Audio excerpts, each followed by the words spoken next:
Alright, good evening, ladies and gentlemen, and welcome to Wednesday Night Warrior. For your viewing pleasure tonight, we have Mr. Holmes, Centroid 4, Tristal MTG, and Sparkover for your DWR Normal Flags race tonight. And it looks like starting off, we have Mr. Holmes and Centroid both going Strength HP with the big Z, as well as Tristal and Sparkover with the little d. For those who are unfamiliar with what Dragon Warrior Randomizer's normal flags are, so what we will see is the abilities between enemies will be randomized, as well as the location of all of the items that can appear in the chest will be randomized, and you will also see your caves and towns will be mixed up along with the entire map being randomized. So it is a brand new map. It is nothing close to what the vanilla map was.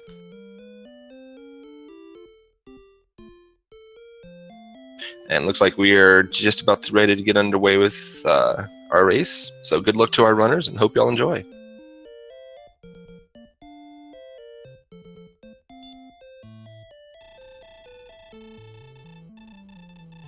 Alright, so our runners are getting started. They're going to get some kind words from the king. And then they'll be checking the first 3 treasure chests to see what we get here. One of which is a obligatory magic key, which does let them out of the throne room. So let's see what we get here. We have an herb. We have an herb. And then, of course, our obligatory magic key. Do we have any spells to start with? We have outside. Unfortunately, outside will not help them here, as it does not exit them from the castle, so they won't be able to save their key. If they had return or a set of wings, they can exit the castle that way, and that does allow them to save their key for a later use. And wow, that is an interesting place for the castle to start. Starts in a forest that goes to nowhere.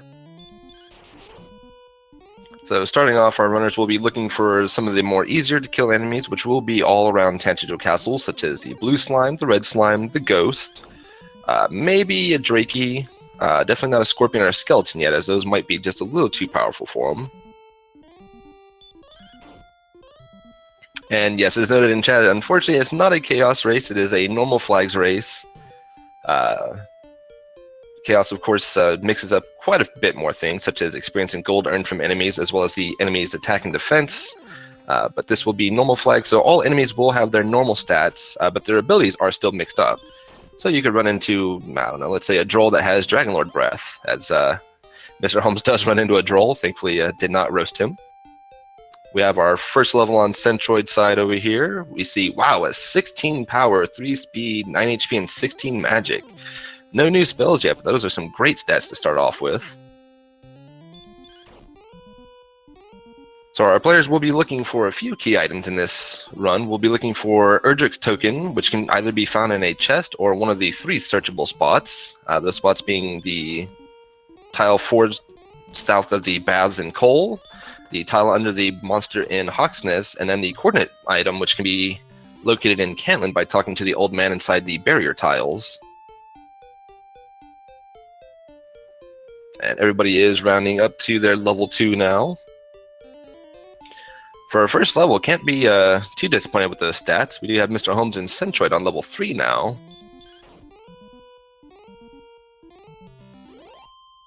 We will also be looking for the Stones of Sunlight along with the Silver Harp, which can also be found in a chest. And then we'll need to find the Staff of Rain cave to turn in our Silver Harp for the Staff of Rain, which will then allow us to go get the Rainbow Drop from the Rainbow Drop Shrine, and that is what builds us our bridge to Sharlock once it has been found. And Sparkover taking a death to send her back to the Sin Bin, unfortunately, but it gives you a health refill and an MP refill.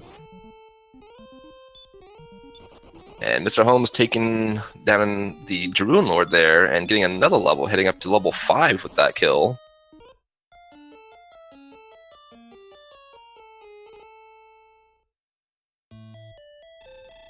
And must have missed the chest that he picked up, but it does look like he did get Erdrick's sword.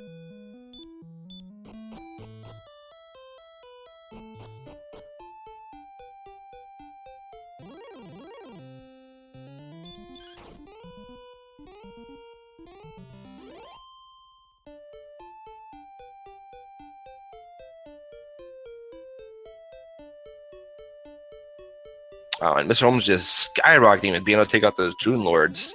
getting another 7 power, 2 speed, no HP there, 9 magic, but some more new spells, and wow, I see heal hurts. It looked like possibly a hurt more or a heal more there.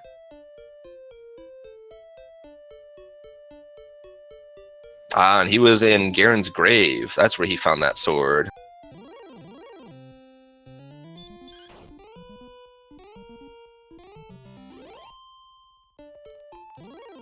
So we do have Sparkover, Centroid, and Tristal still just trying to gain a few early levels. Never a bad idea before going out to explore, as the enemies can almost always be much tougher once you get just a little ways away from the castle. And Mr. Holmes does find himself another cave,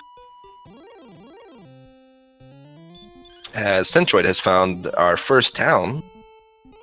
So we do have a few towns we'd be looking for here. Rimeldar would be preferable, as that would allow them to purchase keys and see what is inside the treasury in Tangential Castle.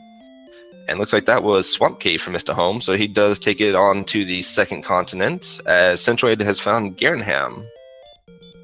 Ooh, and Mr. Holmes finds a blue dragon who will say, nope, off of my continent, go back home.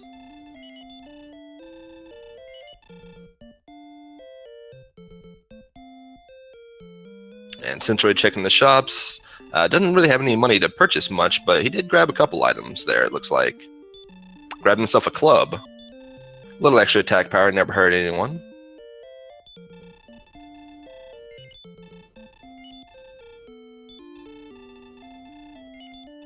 And he's actually selling his herbs. It's a bit of an odd play.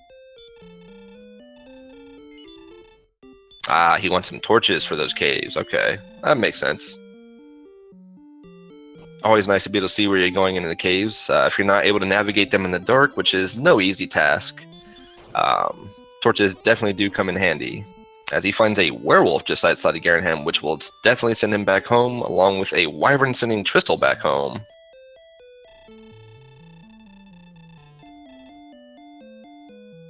So as stated, yeah, you get just a little ways away from the castle, and yeah, you run into some rather tough enemies, such as the werewolf that Mr. Holmes is now running into. But with a Hurtmore, he is able to take down that werewolf. And Sparkover will find her way to the Swamp Cave, which looks to be housing some stonemen inside of it. Definitely not an enemy you want to see this early on, as they will punch you for quite a bit. Yeah, 42 and send Sparkover back home. We have another level over on Centroid's side. I believe that is the level... No, it was level 6 that had Hurtmore, so almost there.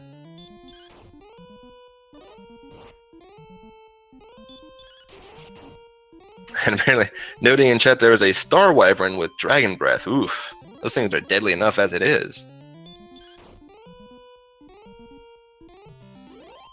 We have Mr. Holmes picking up his Dragon Scale, which gives him an extra 2 defense power, along with some herbs and torches.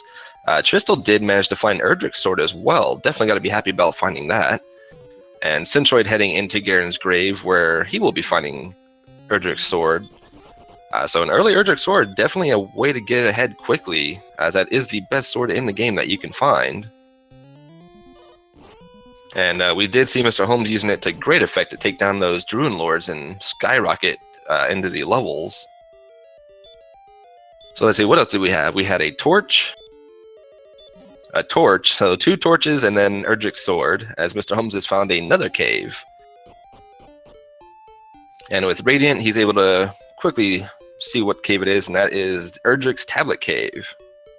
So only one chest, but no enemies, so easily able to go navigate, find out what's in the chest. And I believe they have outside to start with, so he'll be able to exit that cave rather quickly as well, as Centroid has found their way into the North Swamp. Ooh, and a magic key. That could be great for Mr. Holmes, as he will be able to use that magic key once he gets some gold to purchase more keys in Tangential. And Stonemen inside of that swamp sending Centroid back home. Those Stonemen are no joke. They will punch you for quite a bit. So we have all except for Sparkover now with Erdrick's sword. And ooh, Wolf Lords with Dragon Lord Breath. That is not fun. I will send Sparkover back to the castle with out half their gold. As once you die, apparently the king's men, they think they deserve a little something for dragging your corpse back to the king, I guess, so they take half your gold.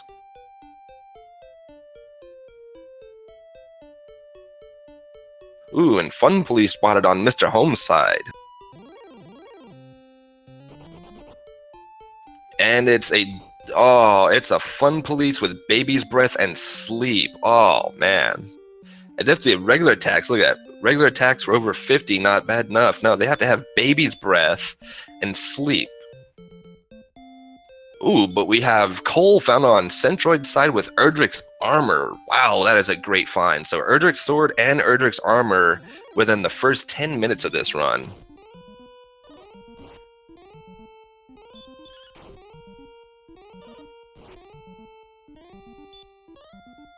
And Mr. Holmes uses his key, grabs another one, and we'll get to see what Tangential Basement holds. We've seen a few caves already. There's only really Mountain Cave, the Stones of Sunlight Cave, which is vanilla for the basement here. And then that is our Rainbow Drop Shine, affectionately known as the Jerk Cave. As if you try to talk to him without at least the token on you, he will kick you out saying you're not worthy. So we are only missing the Staff of Rain Shrine, and we are missing locating the Vanilla Stones of Sunlight Cave, also known as the bonus cave, as it's a free chest that you can open.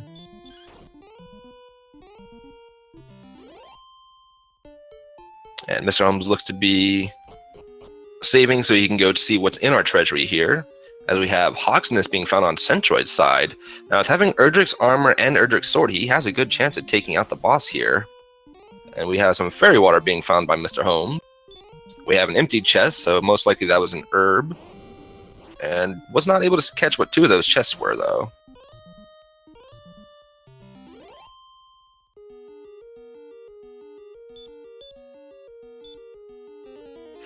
So we'll see what our boss here in Hawksness is going to be. Now, since he already has the armor, that means there's only the flute or the token left to find here. Oh, and it is a red dragon. That is not going to be fun. And Centroid finding out the bad news that red dragons have sleep and baby breath, but thankfully having the armor that does reduce baby's breath damage by quite a bit. Unfortunately, without any real good way of getting health back, such as heal more, I think, no, Fun Police definitely going to be sending Centroid back home.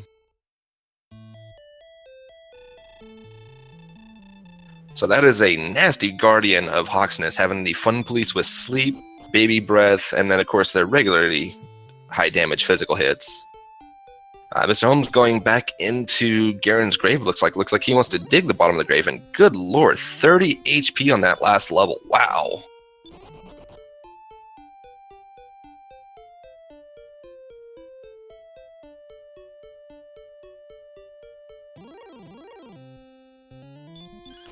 So all of our runners do now have hurt more, so they do have at least something other than physical damage that they have in their repertoire now, as Sparkle finds their way into Erdrick's Tablet Cave and will be able to get their magic key.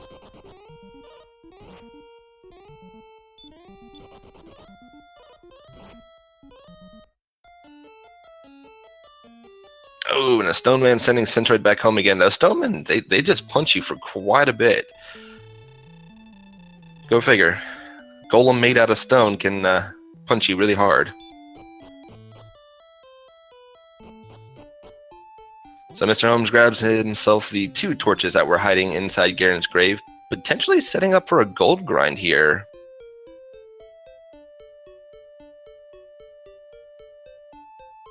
For those who are unfamiliar, the gold grind, the way that the game is coded, it can only hold 8 chests in memory. So once you've picked up 8 chests, which can be done by grabbing a couple of chests out of a cave, such as Garen's grave, and dying back to the king, you'll get to keep those chests in memory, along with the 3 chests in the throne room being added to it.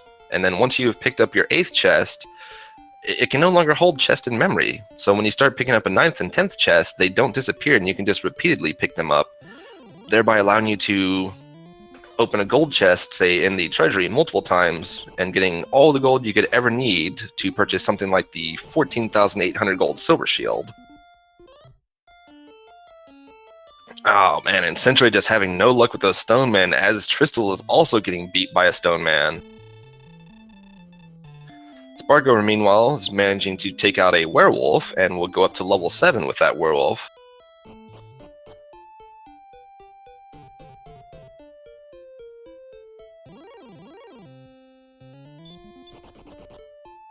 And we have a death necklace on Mr. Holmes' side, so that is one of our 2 chests that are deep in Garen's grave. We have one more chest left to find, which is the vanilla silver harp chest, but may or may not be the silver harp in this case. Could be some fairy water, could be stones of sunlight. We'll just have to wait and see. And Tristal taking their key and going into the basement Tantagel, so they'll find that that is the Jerk Cave. While not useful currently, it is at least information that's good to know, and Centroid has spotted Sharlock. So we have our first Sharlock spotting on Centroid's side, as the Fun Police, well, they do what they're aptly named for. They ruin Sparkover's fun and send Sparkover back home.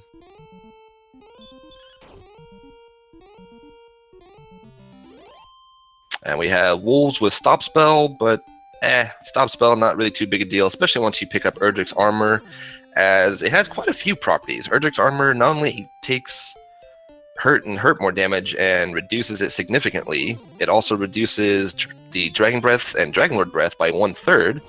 It allows you to step over any damaging tiles such as Swamp and Barrier tiles without taking damage. You also gain 1 HP for every 1 step you take, and you are immune to Stop Spell. And we have the Fighter's Ring buried deep in Garen's grave, so that'll be an extra 2 attack power for Mr. Holmes. And on Tristal's side, we did get to confirm that there is a gold grind available in Tantagel. So that means that if we have located a silver shield, they will be able to grind their way up to the 14,800 necessary in order to purchase it, and that gives you a whopping 20 defense power boost.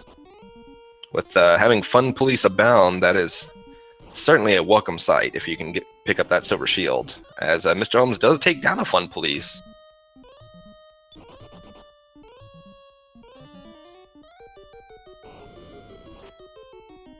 Meanwhile, Centroid not quite having so much luck with the Fun Police. And yeah, the Baby Breath not doing too much, but a physical hit along with Mr. Holmes taking a physical hit will send both of them back to the castle. Question chat, 5 chests in Mountain Cave? Yes, there are 5 chests in Mountain Cave. Since we have seen all of the chests in the Tantagel Treasury, we have seen all of the chests in Garen's grave, and we're still missing a Silver Harp, a Stones of Sunlight, and a token. The 5 chests in Mountain Cave may be where those items are still hiding, and we do still have the 3 chests in Garenham through the locked door, along with 1 chest hiding in Rimeldar through 2 locked doors. And Mr. Holmes using that Death Warp back to the castle to grind up gold. So we'll see if Mr. Holmes did spot a silver shield somewhere. If not a silver shield, at least some armor, since Mr. Holmes has not found coal to pick up Erdrick's armor yet. And so far, Sparkover is the only one who has not found Erdrick's sword, which we did see was the top 3 chest in Garen's grave.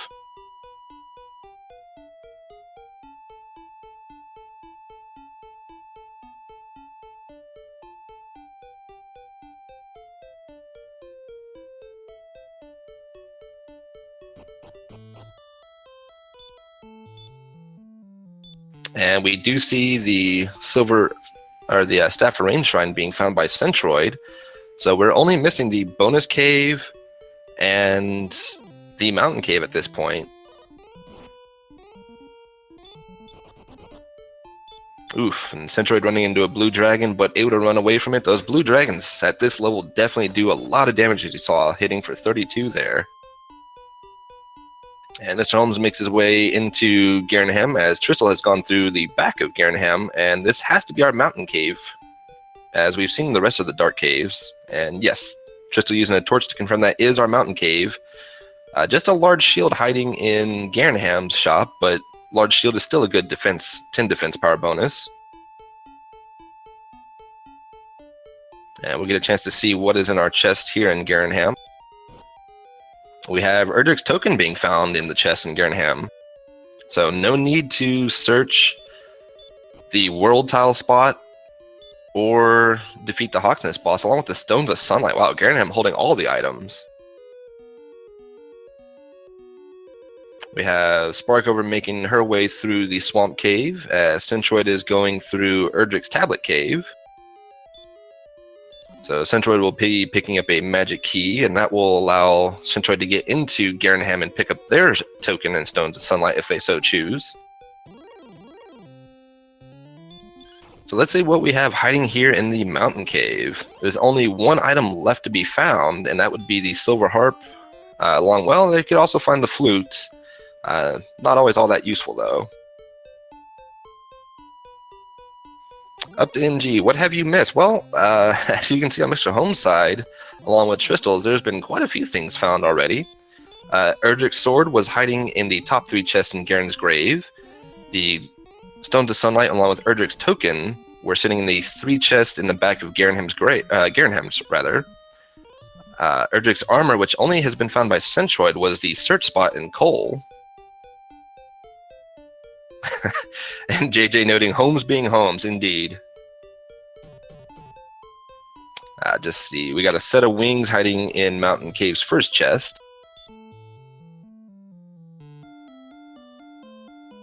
And there is some fairy water in the last chest in the Mountain Cave. Did not get a chance to catch the other 3 chests, but as Mr. Holmes is going through there, we'll definitely get to see what they are. And our restreamer Wolfman 2000 noting that level 9 or 10 offers Heal More. So Hurt More and Heal More, either at level 9 or 10, having both of those will definitely be a great boost. Being able to fully heal yourself, especially with 101 HP right now on Mr. Holmes' side. Alright, so we have a Cursed Belt. And we also have a Magic Key in the top 2 chests in the Mountain Cave. And it looks like Tristel is trying to get into a battle here to set up a gold grind. And speaking of gold, there is also gold inside of Mountain Cave. So we only have 2 chests left to find, and that is the one that is in the Stones of Sunlight Cave and the 1 chest in Rimmeldar for the Silver Harp. It has to be one of those 2 chests. But so far, nobody has found either cave. Or rather, has not found the cave or the town of Rimmeldar.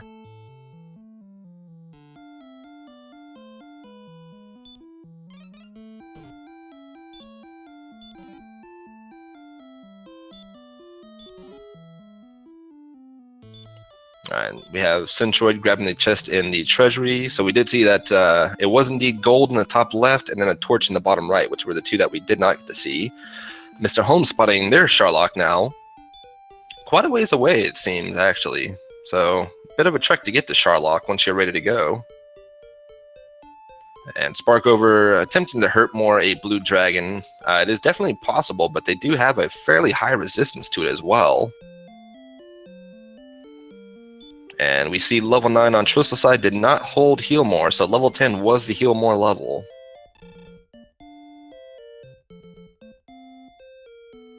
Tristel going after one of the metal slimes that is worth 255 experience should you be able to take it down before it can run away from you. And Tristel is at 2 of 3 hits and gets the 3rd, so... Oh, nope, sorry. Is now at 2 of 3 hits and is still waiting the 3rd hit on the metal slime. And we have a large shield purchase over on Centroid's side.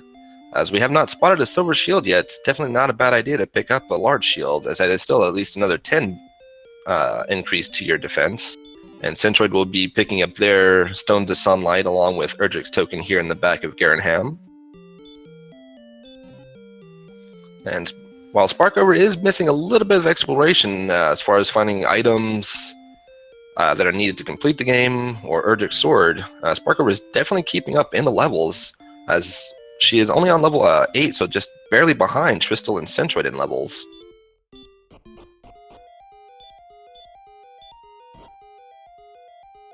Actually tied with Centroid in levels. So, there's always 2 different kinds of leads you can take. You can take an exploration lead, or you can take an experience lead. The higher the level you are, the easier exploration will be. So it's never a bad idea to get your levels early if you can, and then you can easily go and explore.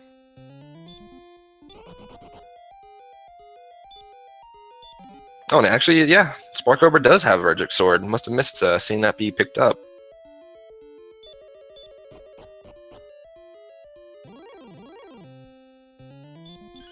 And speaking of Erdrick's items, Sparkover has found Cole hiding in a swamp and will be able to pick up their Erdrick's armor here in the search spot.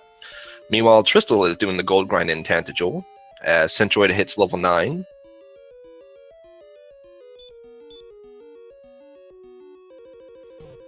Yeah, I gotta say, Wolfman definitely cannot disagree with that logic. Hitting a Scorpion for 40, even being on level 8, would definitely seem that Erdrick's Sword has been acquired.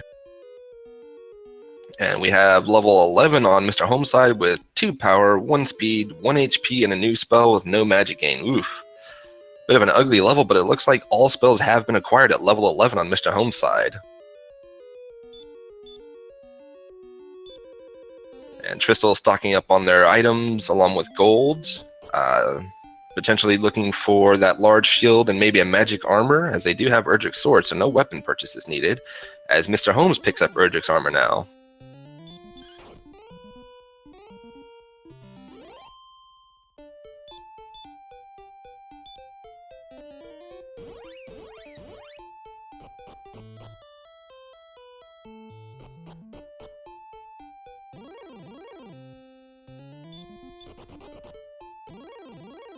So right now, I would have to say Mr. Holmes definitely has the level and exploration lead at this point, but wouldn't count any of our runners out, as Centroid, Tristal, and Sparkover are all great runners this game, and we have, wow, 2 towns right next to each other, one of which is Cantlin, as Sparkover has not located Garenham yet to pick up the token. Can't see Sparkover not going and checking the coordinates here.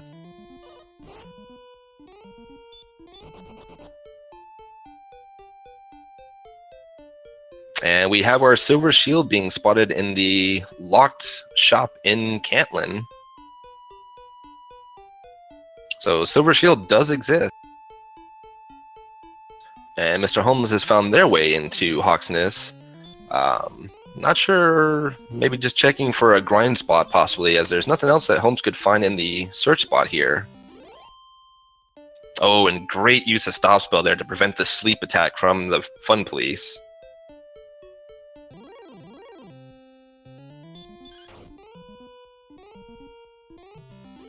So we do see that Sparkover is going to go ahead and go through and see what our coordinates are here. If there are even any coordinates, there may not be. Thou must go and fight, so there is no coordinate item here. So that means that our Fairy's Flute is either sitting here underneath the Red Dragon in Hawksness, which Sparkover is about to walk into now as well, or Fairy's Flute is hiding in one of the 2 chests we have yet to see be opened, along with the Silver Harp. For those who are not familiar, both Erdrick's Token and the Fairy's Flute can be found in chests, including also Fairy's Flute can be found in Sharlock's chest as well.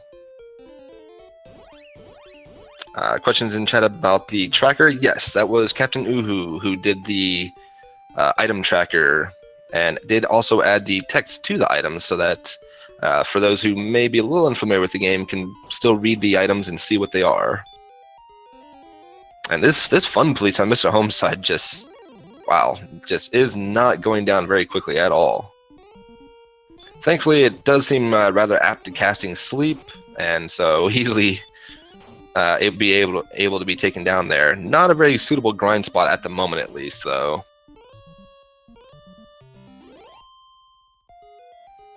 Once we get a little more attack power, Fun Police, especially with the fact they love casting Sleep, could definitely be a viable grind spot as they give 255 for each kill. But with the current attack power, definitely not a very speedy grind.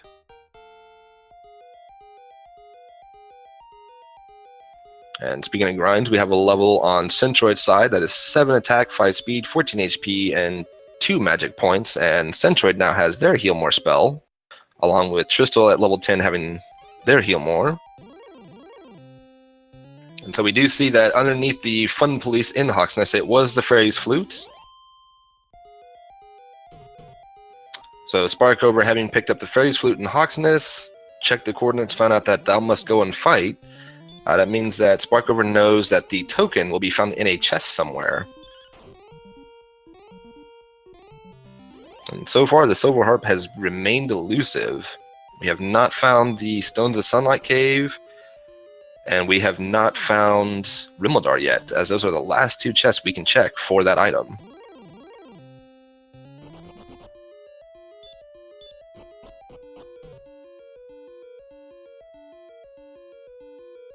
So far, the seed hasn't been too bad, as we're just about to reach the 30-minute mark. We do see that almost everything has been found. We do know where the Jerk Cave is for getting the Rainbow Drop. We know where the Staff of Rain Cave is for turning in the Silver Harp for the Staff of Rain. We have every other major item necessary having been located as well, along with the Fighter's Ring and the Death Necklace, should it be useful, as in the vanilla game, Death Necklace does nothing but curse you. But in Randomizer, what the Death Necklace will do for you is at the cost of 25% of your HP, it will give you an extra 10 attack power. So typically you want to be at least at 130 HP before you don the Death Necklace, as it will then drop you down to 97 HP, which is the minimum required to survive 2 full 48 hits of Dragonlord Breath, leaving you with 1 HP.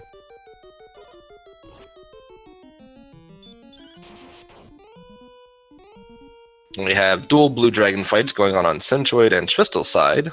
Centroid does take their blue dragon down, as does Tristal as well.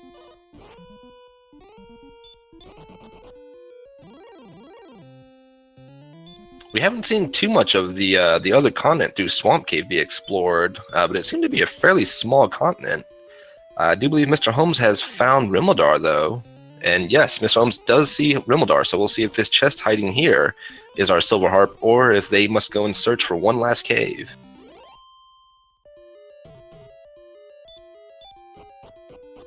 And a little bit of lag on Mr. Holmes' side, not able to see if that was the Silver Harp there.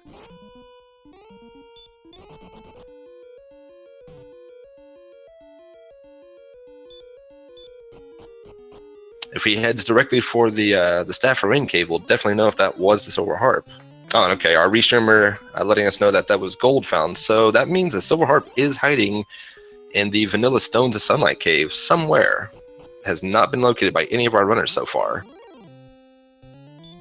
And Centroid at the last chest in Garen's grave will be happy to find at least a Fighter's Ring, so it's not a total loss for digging down that far into the grave. Tristal taking on a Knight and doing a good job of it there. Knight's not too scary. It looks like actually those Knights are... Is that the Swamp Cave boss?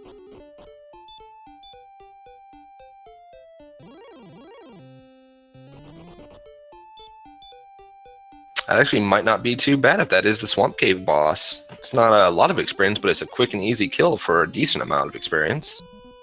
And Sparkover about to find Rimmeldar. Definitely a long way to travel to find keys if you weren't able to find keys elsewhere in a chest. And Mr. Holmes has found the last cave not far from Rimmeldar, so that will be our Silver Harp. So all items have now been found by at least one of our runners.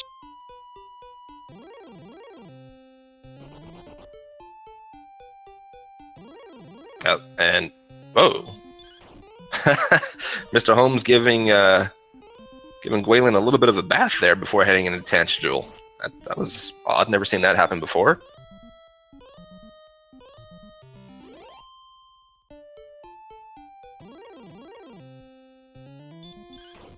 That is a first for me. I've never seen where you end up taking a bath by using a Wings or a Return spell back to Tangible.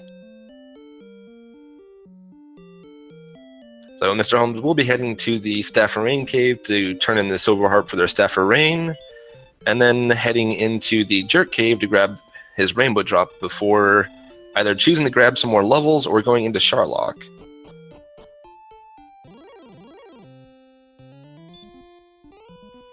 Alright, and so Sparkover is on the board with finding the Silver Harp now in the bonus cave, and also giving the heroine from Dragon Warrior 2, I believe that is, a bath as well.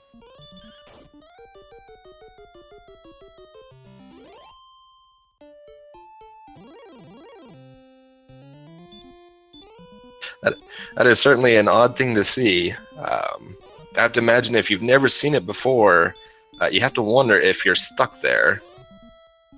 Thankfully, they are not, and Sparkle will be heading into the back of Garenham, and so Sparkle will pick up her token and Stone to Sunlight, and will be all but ready to go. So as I stated, getting an early grind going does make it easier to complete your travels to go pick up the other items necessary, and Sparkover does catch up very quickly, and it's now tied with everybody else on collection and exploration at this point.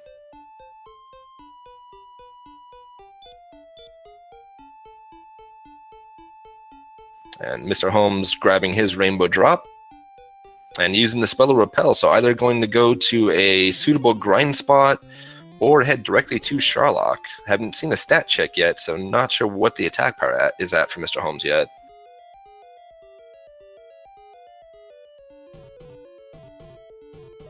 We have Sparkover searching Mountain Cave. Don't believe there is anything useful to be found in Mountain Cave. Except for maybe, I think the Death Necklace was there.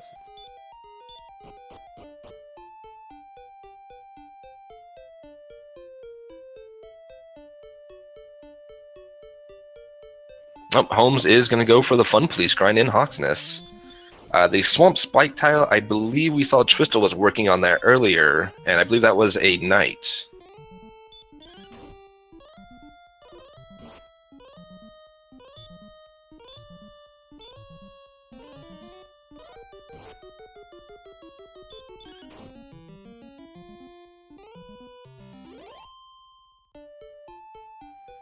Oh no, that's right, it was a Cursed Belt that was in Mountain Cave. Death Necklace was the second item, or the first of two items behind the locked door in Garen's grave. Ooh, and Fun Police telling Mr. Holmes that they ain't having none of his shenanigans and will send him back home.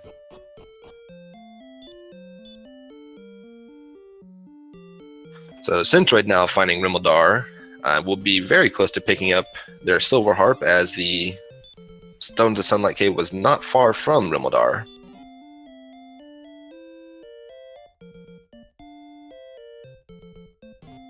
And Sparkover reaching level 11 now.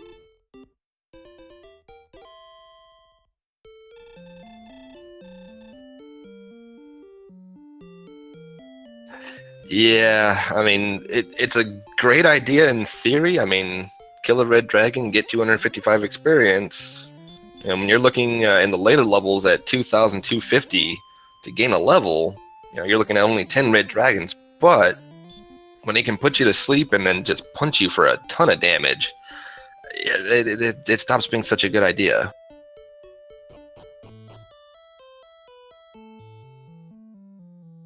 And so Centroid will pick up their Silver Harp now. So almost all of our runners here are basically in go mode, with only Tristal needing to find the Silver Harp at this point.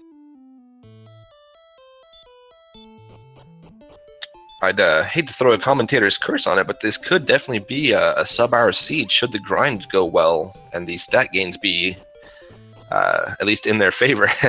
Centroid giving the hero a little bit of a bath now as well.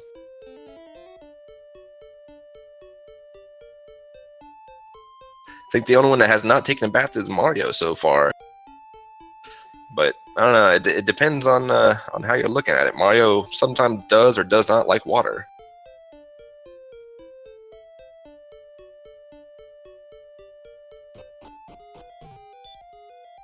And Mr. Holmes going for that red dragon grind.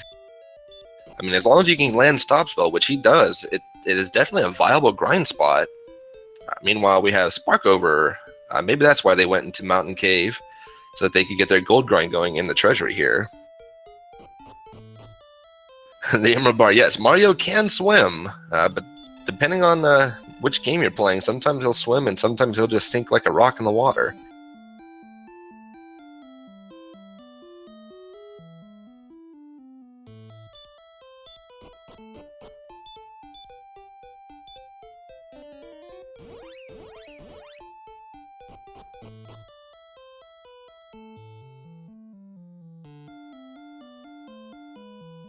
Alright, so Centroid will be going and turning in their items to pick up their Rainbow Drop, and then we'll see what Centroid decides to grind on. That is always one of the biggest questions when it comes to Dragon Warrior is, where are you going to grind? You can choose one of these spike tiles, such as the one here in Hawk's Nest with the Fun Police, the one in Swamp Cave before rescuing Gwaelin, which we have seen holds a knight. Or do you look for an overworld spot that has favorable enemies? Do you go into Sharlock and grind on the tougher enemies that can be found in Sharlock? Or make your way down to the spike tile in Sharlock and hope for a good enemy? What is the stop spell chance on red dragons? You know, that's actually a really good question. I actually don't have that one memorized, but give me a moment and I can definitely find out.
Well, let's see.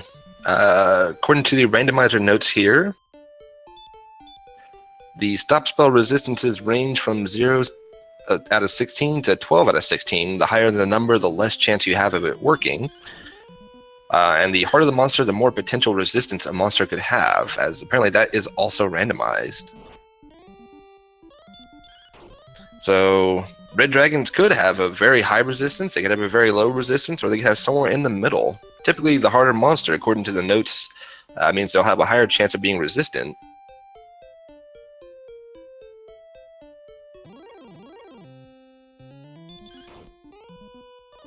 And yes, as noted in chat by Up to NG, that is randomized, and it's from 0 to 16 to 12 out of 16.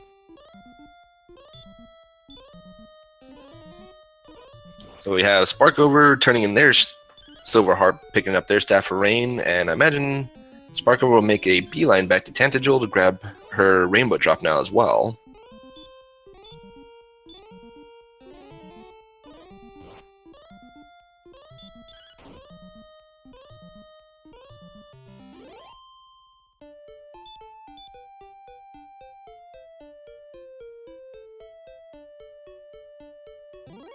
Yeah, it does definitely seem to be working very well for Mr. Holmes there. And with having a town nearby that you can just go take a rest at an inn, that does make the grind spot even more viable, since you can go right to Cantlin, grab your MP back, and head back in and start the grind again.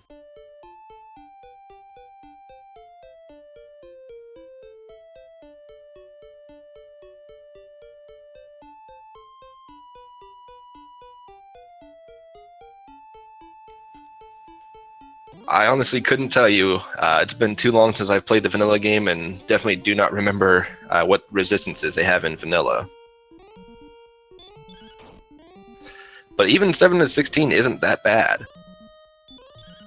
That basically means you have a 50% chance of it landing.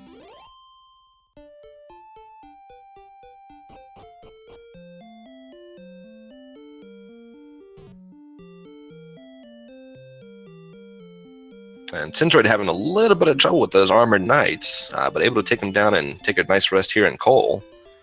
It seems that might be the enemy that Centroid has chosen to grind on as the AKs. Not as much experience as the Red Dragons give, but still 172 is not bad.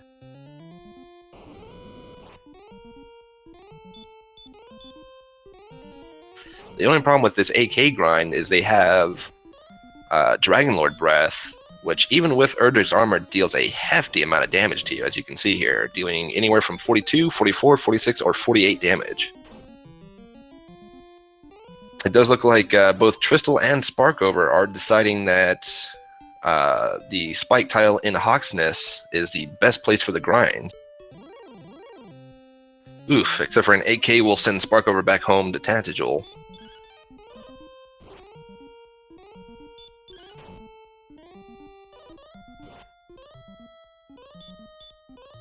That's okay, Sparkover will go ahead and pick up the Rainbow Drop now, since they're here anyways, might as well. Tristal, meanwhile, hits level 13, and we'll be heading on to their Fun Police fight here.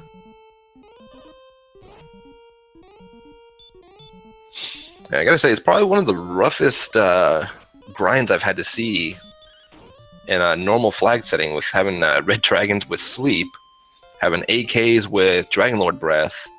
The Blue Dragon's not doing too bad for Centroid though, and they do give 180 a kill. Definitely a little easier to take down than an AK, and we see a stat check, 123 attack power at level 13. So, but that defense, only 69 defense though.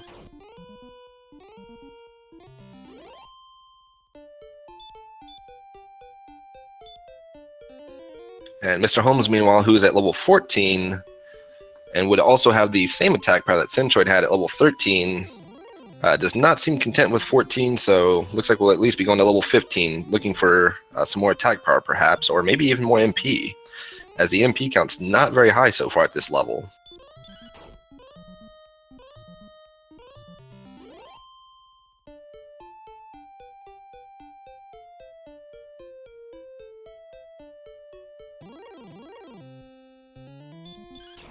And yeah, it's Tristal checking their stats at level 13, also looking not too happy with them, so they will continue their grind on the Red Dragons here in Hawksness as well. Yeah, I gotta say, I like Centroid's decision to grind just here north of Cole, with Blue Dragons and Stoneman being a bit easier to take down than the AKs and Fun Police. It's not a bad option. If Centroid's able to take down the Stoneman and the Blue Dragons faster than Mr. Holmes can take down one Red Dragon, could give Centroid a possibility of catching up rather quickly here.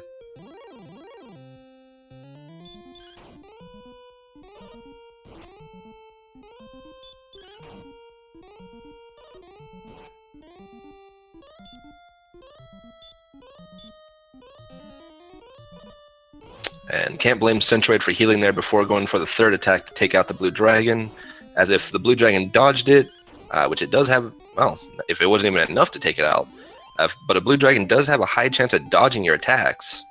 So if you miss, that means the Blue Dragon gets a free hit on you, and when you're that low on HP, it could send you home quickly.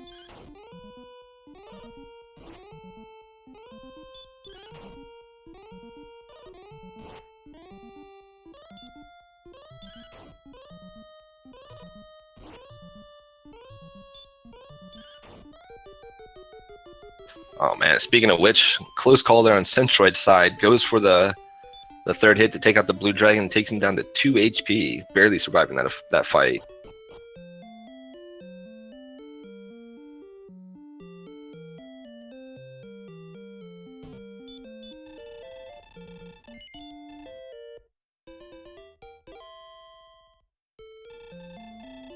And quick stat check over on Sparkover side at level 12. We do see definitely not enough. Mr. Holmes at level 15 now, but still not satisfied. So it looks like we're going to be going to level 16 before we see a Charlock dive at least.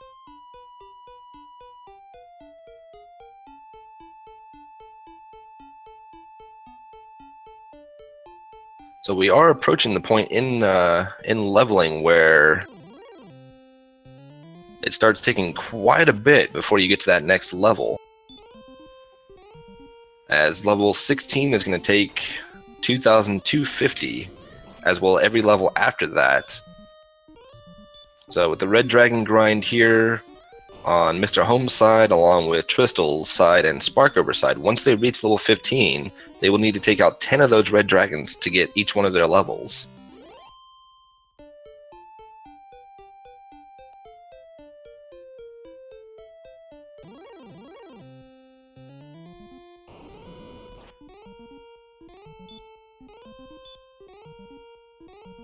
And our restreamer Wolfman 2000 noting that yes, for level 16 it is 9,750.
So as we hit the 50-minute, well, almost 51-minute mark here, just a quick recap for anybody who's just joining us. Erdrick's sword was found in the top 3 chests in Garen's grave. Erdrick's armor was found in the searchable spot in Coal. Erdrick's token, along with the Stones of Sunlight, was found in the back of Garenham. The Fairy Flute was found in the space underneath the Fun Police here in Hawksness, where we have Mr. Holmes, Tristal, and Sparkover grinding their levels out. Oof, as the Red Dragon will send Sparkover home, just dealing just a little too much damage there. The Silver Harp was found in the Stones of Sunlight cave. And then we had Hurt More at level 6 and Heal More at level 10. And Mr. Holmes is 1 Red Dragon away from level 16, which we'll see if that is going to be enough stats in order to be able to head down into Sharlock and go for a Dragon Lord fight.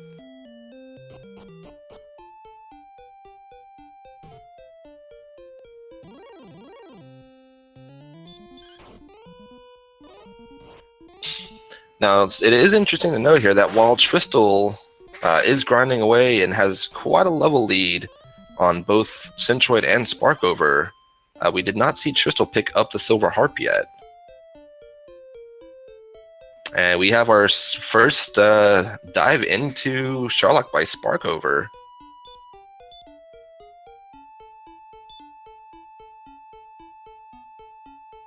We have 5 power, 8 speed, 5 HP, and 9 magic on Mr. Holmes' side, and he is going to return back to the castle, so it looks like Mr. Holmes is satisfied with his stats at this point. And Centroid also going into Sharlock now as well.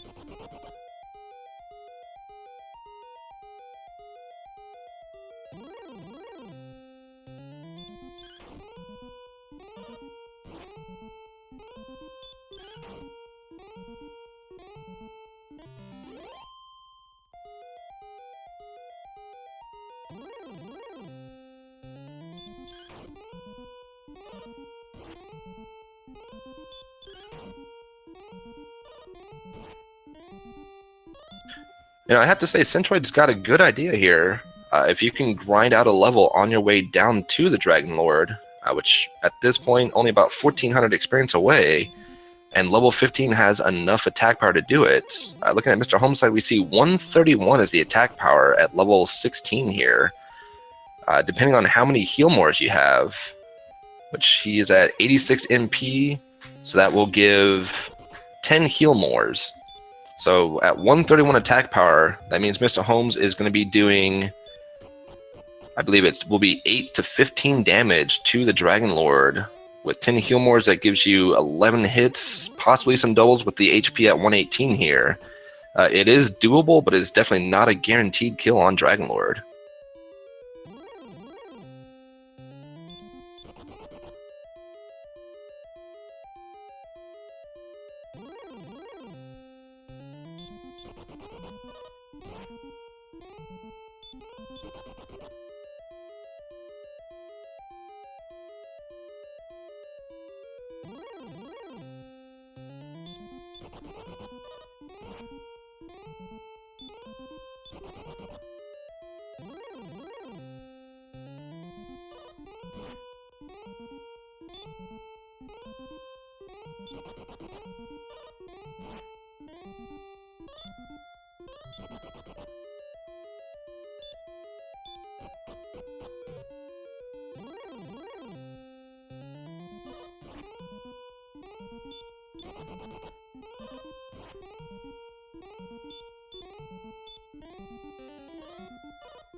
Yeah, I can't disagree with your logic there, JJ. I mean, with 135 HP, counting on double hits definitely possible. He does have the Death Necklace option as well, which would be an extra 10 attack power and would still have close to 100 HP.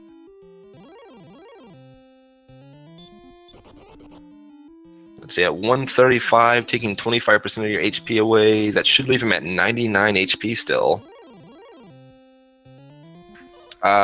Question in chat from our restreamer Wolfman. Do doubles mean double-digit hits against Dragonlord 2? No, double hits is meaning you get 2 hits per 1 heal more that you have to use. So if you can strike the Dragonlord twice before having to use a heal more, then you're getting more damage for each of your heal mores that you're having to use. So basically, if you can get a double hit on each of your heal mores and you have 10 heal mores, that's 20 hits that you could potentially do, which is more than enough.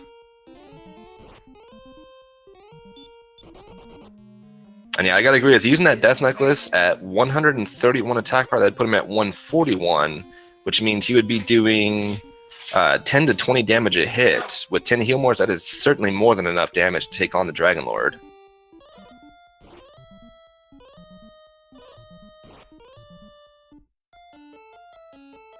Oh, and Centroid getting taken out on the last floor of Sharlock.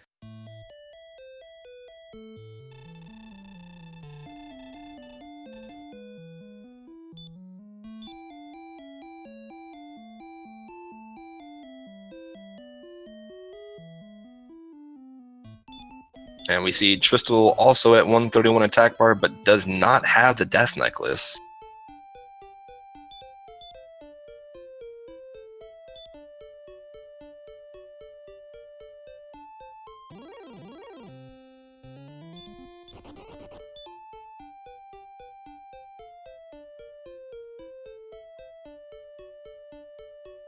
And yes, as noted in chat by our tracker JLo,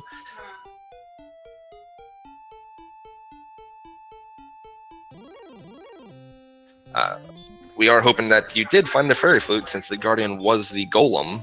The Golem being the only enemy that the Fairy Flute works on and will put it instantly to sleep, 100% guaranteed chance.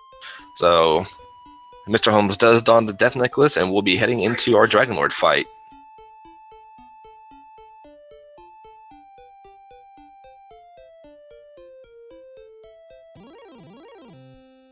So let's see what our Dragonlord 1 has in store here. Ooh, physical hits and hurt more casting. You want to see Dragonlord 1 casting Stop Spell, as that gives you free attacks. And there we do have a Stop Spell attack.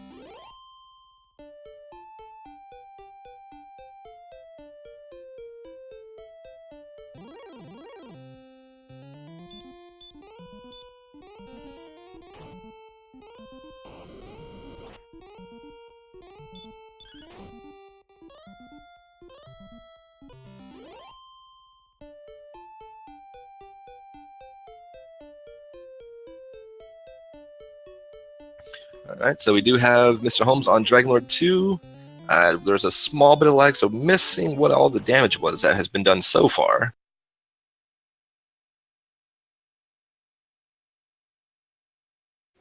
Uh-oh, and it looks like we've lost Centroid.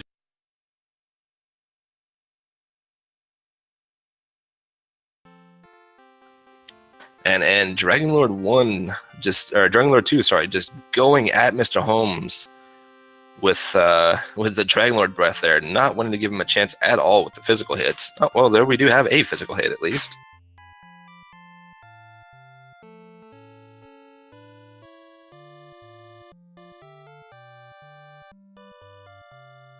And a question in chat from Autoshy: can Dragonlord 2 have Sleep in the Sea? Thankfully, no. That is a Chaos only option where Dragonlord can have either sleep or heal, one of the two, not both.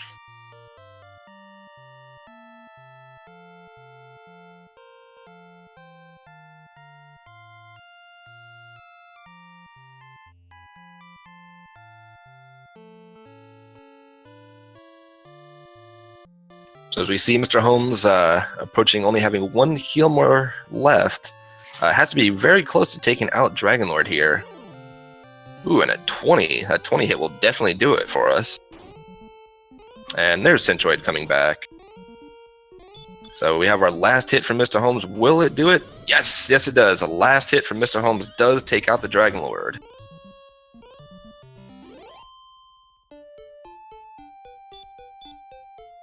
So Mr. Holmes will be returning, giving Gwaylin a quick bath before heading into the castle, because, you know, she's got to be nice and clean before she speaks to the king, her father.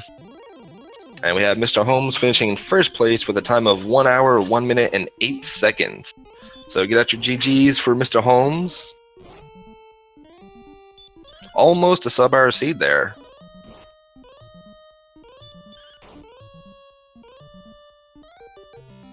Oh, poor Sparkover getting taken down by a golem.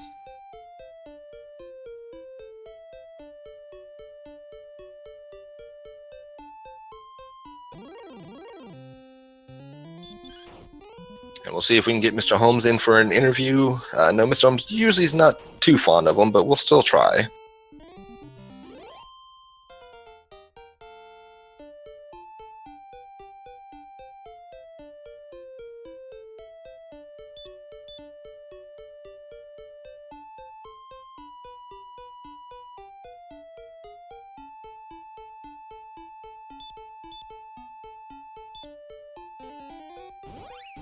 Alright, so we will have Mr. Holmes in for an interview here in just a moment.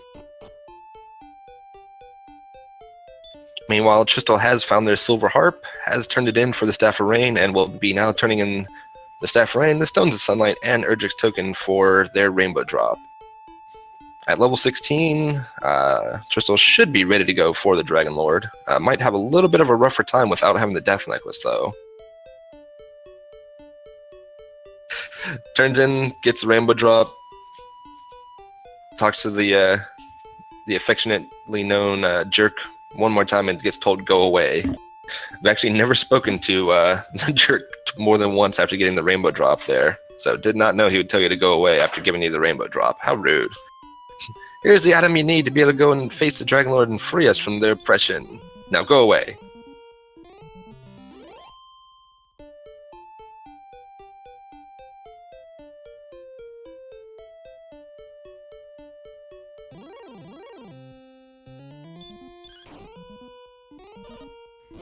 Hey, wait a minute.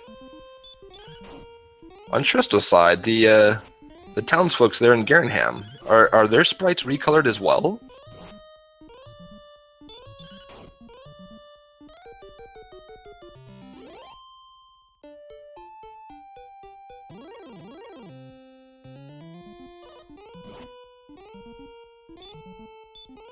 I've honestly never noticed that with anybody using the Mario sprite. I don't think it changes it with any of the other sprites. Normally those townspeople are blue. They're usually blue and white to match. Oh, it matches the character, really? Is it only Mario that does that? Because I always play as Link, and I've never seen those sprites changed playing as Link. And I believe we have Mr. Holmes here, so yeah. Welcome Mr. Holmes and GG. So I'd like to point out that I'm apparently Jesus this seed because I could walk on water. Yeah, you gave Gwaylin a little bit of a bath. So yeah, there's a great clip the first time that happened. I thought it was just the wings. McGrew forgot to program in or something, but no, Return did it as well. So yeah, that was really hard at that. That was the highlight for me. Yeah, that was definitely the first time I'd ever seen that happen as well. I'd wonder if it would do that if there was a mountain below Tantagel and you return to it. Just be stuck climbing the mountains until you walk into the castle. Wondering if I was soft locked for a second. Like, what would we have done? How did it happen? Would it have been like a reseed or what? You know, that is a great question. I kind of wonder what was going through everybody's mind when they saw that happen. Because I saw each person try to move different directions and then finally move up and, oh, okay, I can go in the castle. I never even tried walking sideways. That would have been interesting. Legend of Zelda, just do one of those little sword clips, like a ladder clip, right? If you're familiar with that. Yeah, pretty much. It's like, am I going to have to do something like this? I don't know. I would have the first clip. So yeah, that's definitely an interesting thing to see, and you know, we do have the creator here in chat, McGrew, wanting to know what happened. But speaking of what happened, man, your thoughts on the grind spot availability here? It was absolutely fantastic. Dragon was 75% sleep and pretty high speed to stop spell. It only didn't work one in a few times. So, and I got a bit unlucky those couple times, but still, in pretty much every 30 seconds, right, they give 255 experience, so you're pulling in about 500 experience a minute. Level every 3 minutes, and that's just beautiful. Yeah, I was doing the That's where I math. wanted to go. Yeah, I was doing the math for some of those later levels. Once you get past 16, being basically 10 red dragons per level, definitely it wasn't a bad option for a grind spot with being able to stop spell their sleep. Exactly. And the other thing that's so useful is you're barely using any MP. Right? You stop spell lands the first turn, maybe you take one of those little baby fires or an attack. MP for the fight and afterwards. So you can fight like 10 or 12. And then there's Caitlyn just next door for when it was as good as it gets almost. Yeah, that is also true. Having Caitlyn right next door, so even once you did run low on HP from having to use a heal more here and there, and then your stop spells, I mean, you just went next door, took a quick rest, which you were getting plenty of gold, so never a worry there. I will say is that when I went into Sharlock, the only time, I did not think I was going to beat the game. I'll be very clear about that. Yeah. Let's just see what it's like. See how difficult it is. Technically, with the stats I'm at, I can beat the game right now. My agility's terrible, so I'm probably not going to be able to do it, but I need to at least see what it's like. Yeah, I was kind of wondering as you went in there, it's like, oh man, 131 attack power, oh, those are not ideal. And then the defense was just so low, the MP was so low, and it's like, wait a minute. He has the death necklace and his HP is so high. Oh no, he's got this. Nicely. Well, here's the thing, like, I could only afford to use one heal more at most. And even then, it would be a pretty tough fight. Like, I would not be a favorite. Expecting to get down there with the Red Dragons and the Armored Knights. Actually, the Armored Knights were... Yeah, the Armored Knights were pretty tough having Dragonlord Breath. So, I mean, their physical hits were high damage, then Dragonlord Breath just dealing tons of damage. For sure. And with... I think we had 70... something like that. And... from an Armored Knight are probably around 40%. Which is... all. So the fact that I ran away from the only one I saw in 2 tries is like a high roll to me. Yeah, with that low agility, the amount of runs that you were getting on your way down to the Dragonlord was actually rather impressive. Like, I only encountered 2 like group enemies or group 3 enemies, whatever the highest group number is. And really the only bad one was the Armored Knight. Was Stone Man. And all the other enemies, for your run rates, they get kind of nerfed. Star Wyverns and werewolves and stuff like that. In the way the game calculates whether you run or not, it basically nerfs those enemies' run chance by a half. I was not worried at all. But I just didn't.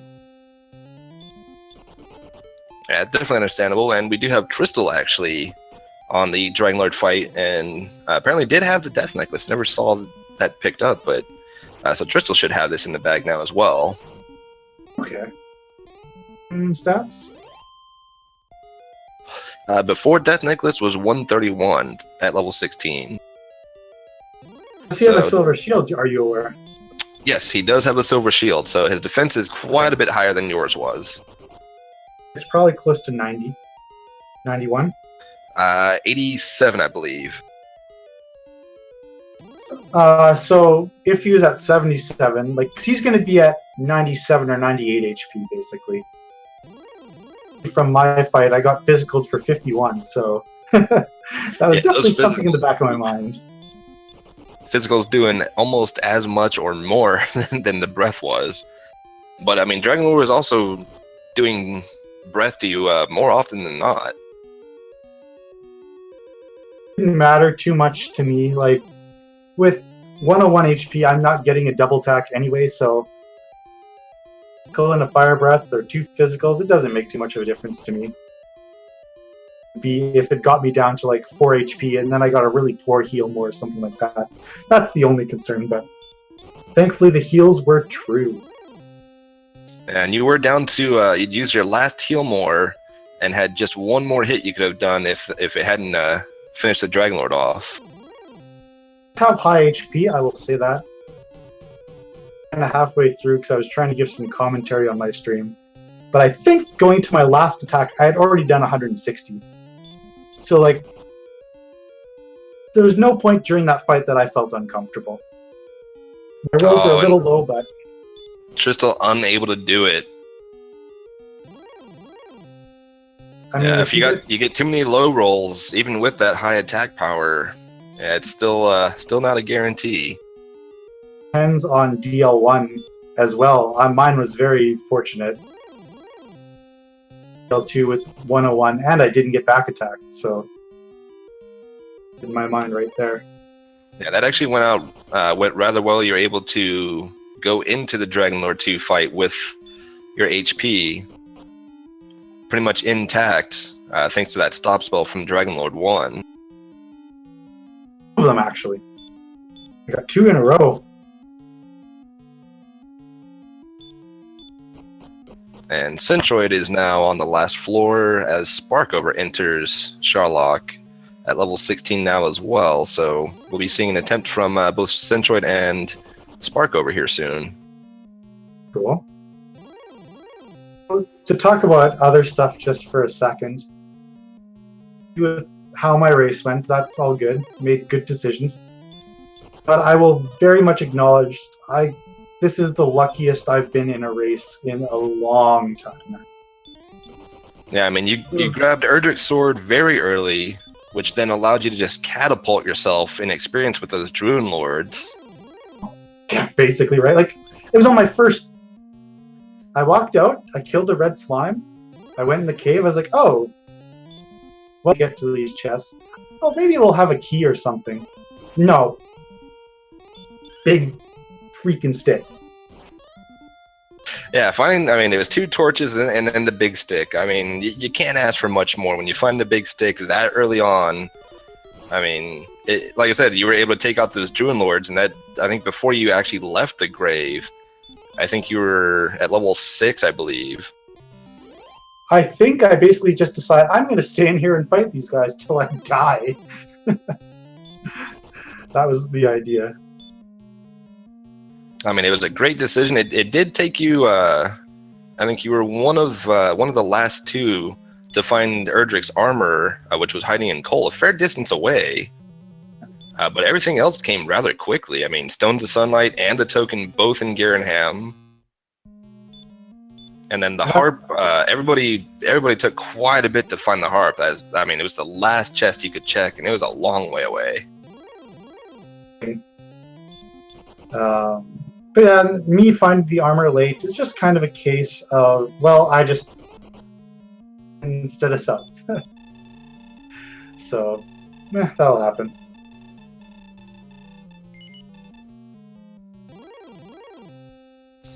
Yeah, I mean, like I said, the harp was the one that took everybody the longest to find, since nobody actually did find Rimmeldar before already having a key.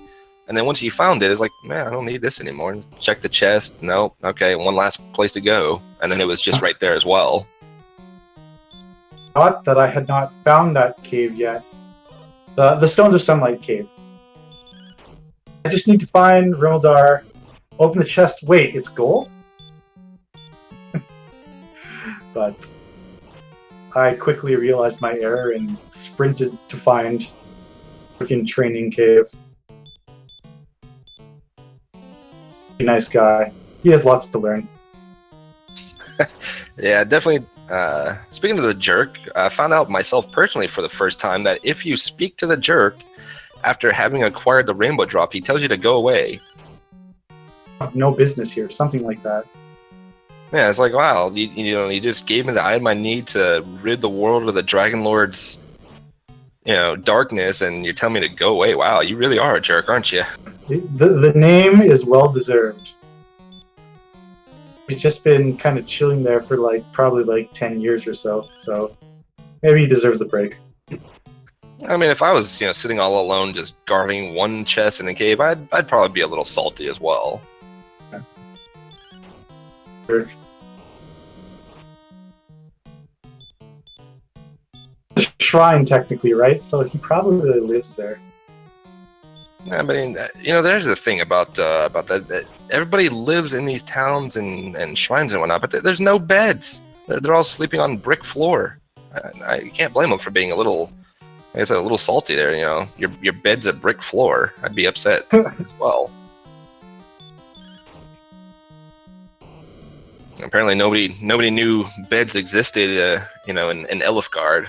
It wasn't until you explored some of the other Dragon Warrior worlds that you're like, oh, they do know what beds are. Oh man, and Centroid getting sent back home from the Dragon Lord 2 fight.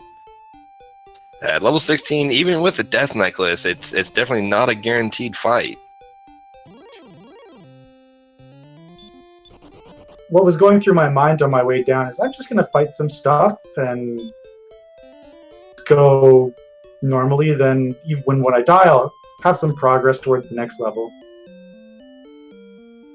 All of a sudden, there's no enemies in B2 and barely any in B3.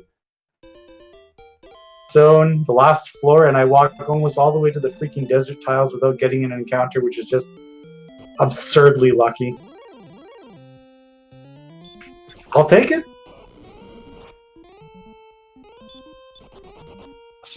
Yeah, it's definitely a more friendly than usual Sharlock dive for you. Usually Sharlock is not that friendly. I say something on my stream. It's a terminology called the Mr. Holmes encounter rate, and I can tell you it's about the exact opposite of what happened in this race.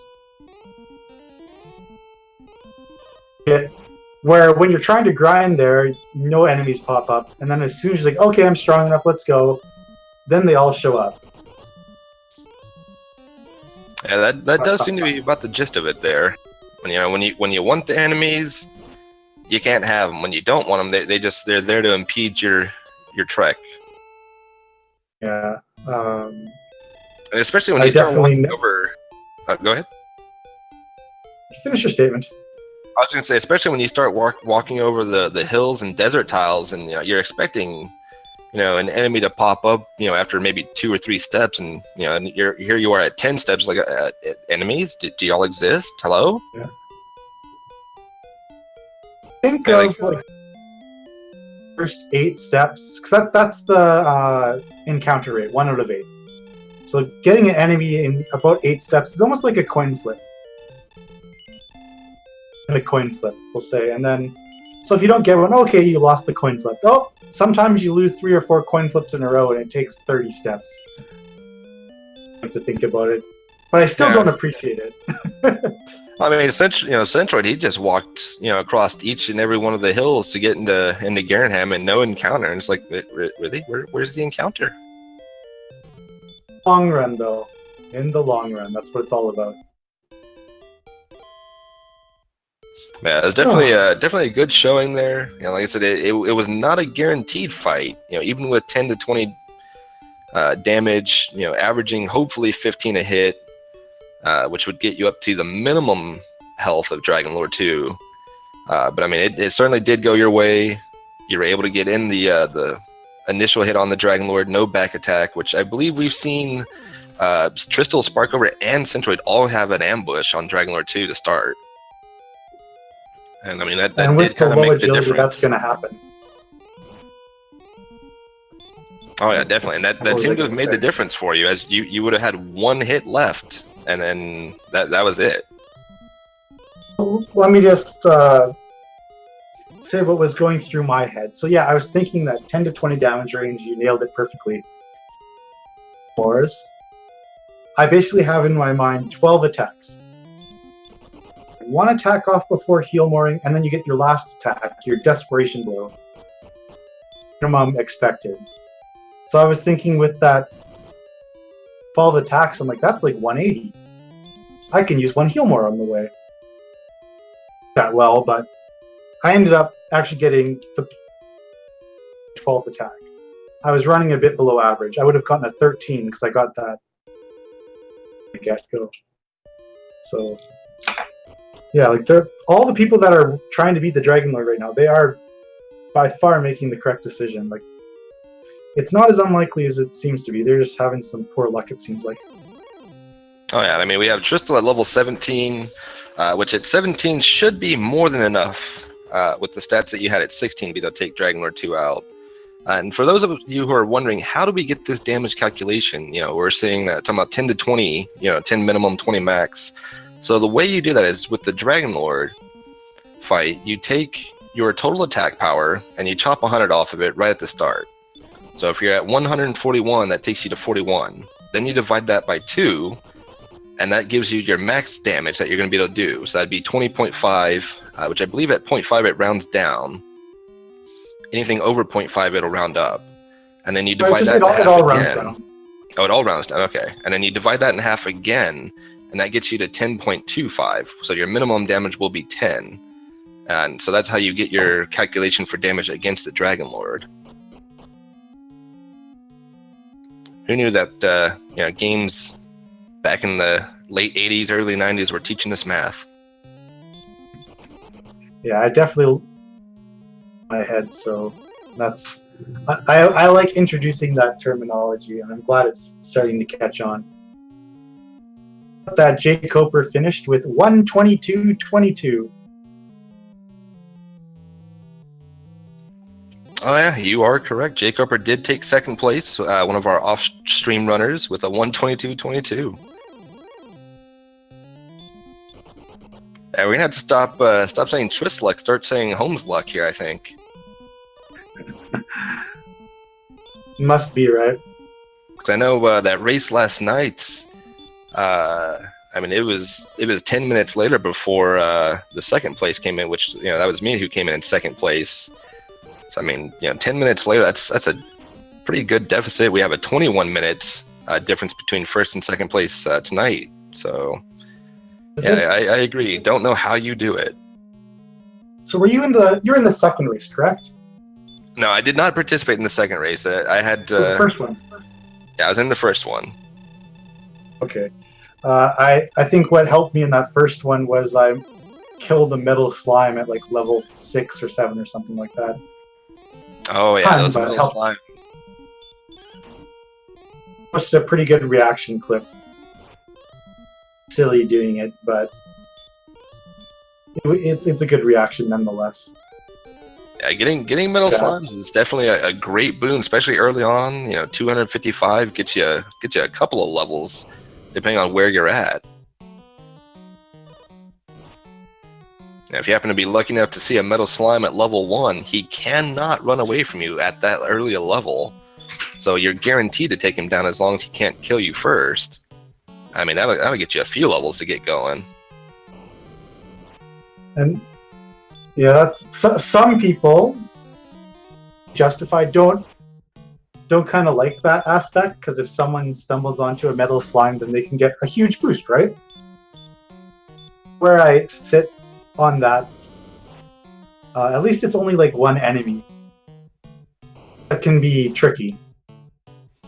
In chaos mode, the likelihood, the likelihood of you running into one of those that early is it's not very likely. I mean, you're not going to run into one right outside of the castle. Oh yeah, chaos mode. Like oh yeah, 7 metal slimes. Yeah, chaos mode. It's definitely possible. You walk right outside the castle. The first enemy, you get a crit on it, or you get to kill it, and it gives you a whopping 200 plus experience, and nets you anywhere from one to, I think the most we've seen was 9 levels off of 1 kill. Ridiculous. But then you have some of those chaos modes where, you know, you're sitting at 20,000 plus experience, and it's like, where's the levels? I need more. It takes a special kind of psychology to do those races. I don't have that, unfortunately. Oh, I say bring on the challenge, and oh man, unfortunately Centroid taking another death to the Dragon Lord 2. I mean, the stats are there, it's just not getting the luck he needs.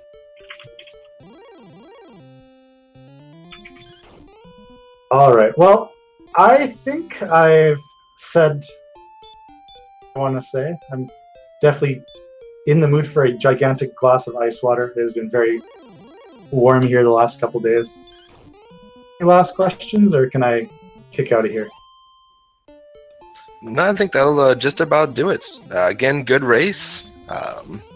Always a good showing, and anytime we see you in a race, you're typically in full beast mode. Well, I had some help this time. I'm gonna go to the bathroom and check for a horseshoe in a bit, I think. Yeah, some sort of lucky idol is definitely on your side. Alrighty, well, thanks so much for the chat. Appreciate it as always, and pop into the chat as well in the channel after this. All right, well, you have a good one, Mr. Holmes. And meanwhile, we have Tristal making another attempt on Dragonlord here. As we see, Sparkover is on the last floor of Sharlock as well, and we'll be making another attempt on the Dragonlord here shortly.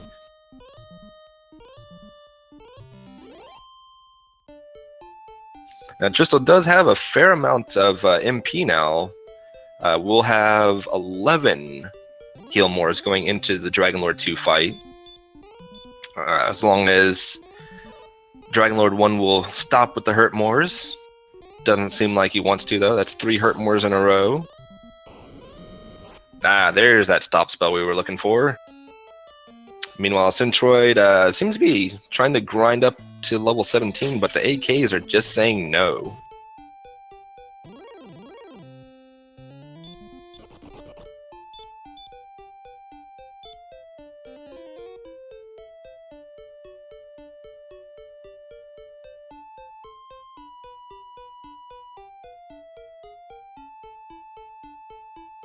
Alright, looks like Sparkover getting level 17 on her way down. We'll be fairy fluting the golem, taking it out, and making another go at the Dragonlord fight for Sparkover.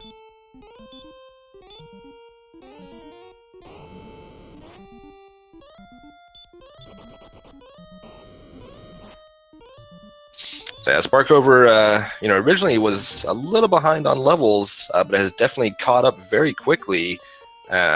Is only a little behind Tristal on experience, and has even surpassed Centroid on experience.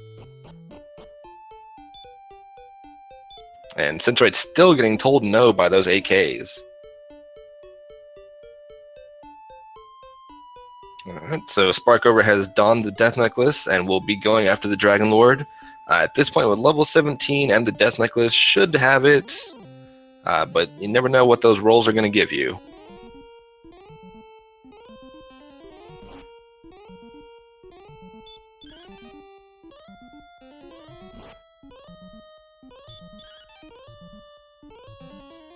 Oh wow, and a nice 20 damage from Tristal over there.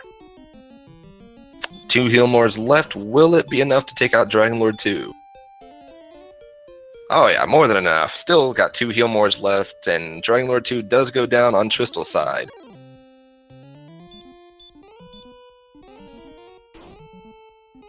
So a quick bath for Mario before heading into the castle.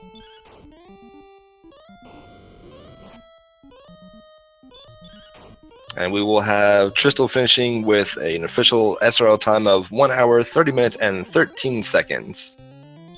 So get out your GGs for our 3rd place finisher, our 2nd place finisher as far as our featured winners go. Meanwhile, Sparkover is making her attempt at the Dragonlord 2 fight here. Alright, question from Ali Jerbrap, and you can be cursed and in the game. Yes, that is correct. You can be cursed and in the game, because apparently Once you've defeated the Dragon Lord and you get the Orbolite, the king no longer cares that you're cursed. He's like, you know what? You saved the world. You can be cursed. We don't care anymore. But until then, if you're cursed, he'll say you have failed and you're cursed and kicks you right out of the castle. Or maybe the Orbolite, removes the curse. Maybe that's what's going on there. Is you get the Orbolite and it just gets rid of the curse for you.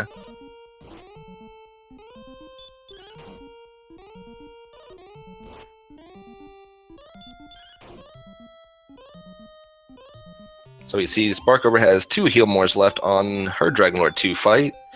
Now going down to 1.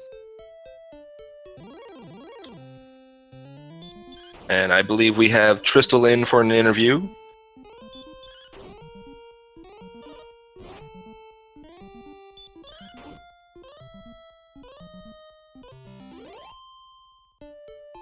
So welcome Tristal and GG. Your thoughts on that seed?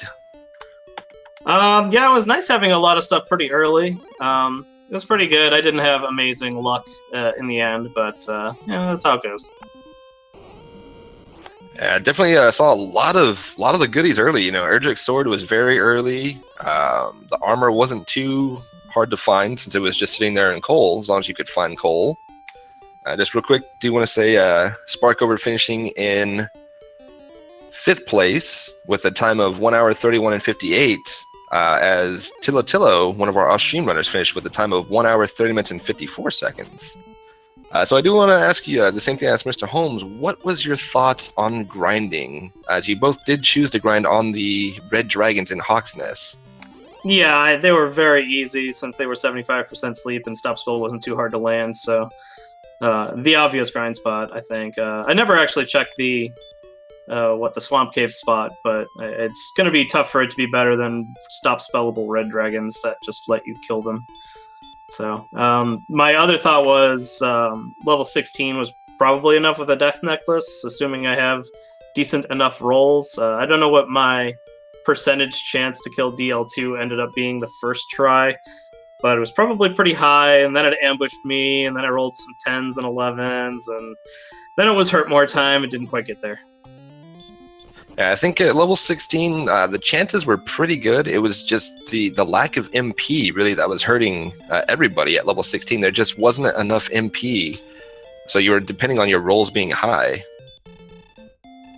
Yeah, I mean, even if they were average, it was still okay with 10 Healmores, but I didn't have it.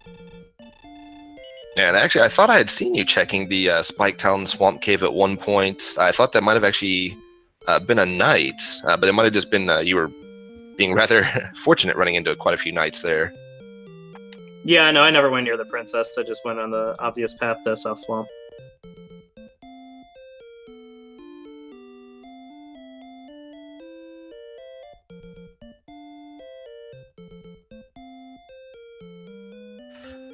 So yeah, what was going through your mind on the exploration there, if I can speak proper English? As you were the last one, as far as our featured runners, to find the Silver Harp, which was quite a ways away from everything. Yeah, I just ended up exploring the northeast corner of the map, which didn't have anything, before I explored the southeast corner of the map, which had 3 towns. So, just bad exploration luck that way. Having Erdrick's armor earlier would have made a pretty big difference, but unfortunately that took me a while to find, and then I kind of pigeonholed everything to be on the other side of Swamp Cave for the Silver Harp, so not much I could do there. Yeah, I think since we did find everything on the main continent, I think that means that the other side of Swamp Cave was just a big empty piece of land. Well, it did have Rimmildar, but yeah, that's all it was the Silver Harp Cave, really.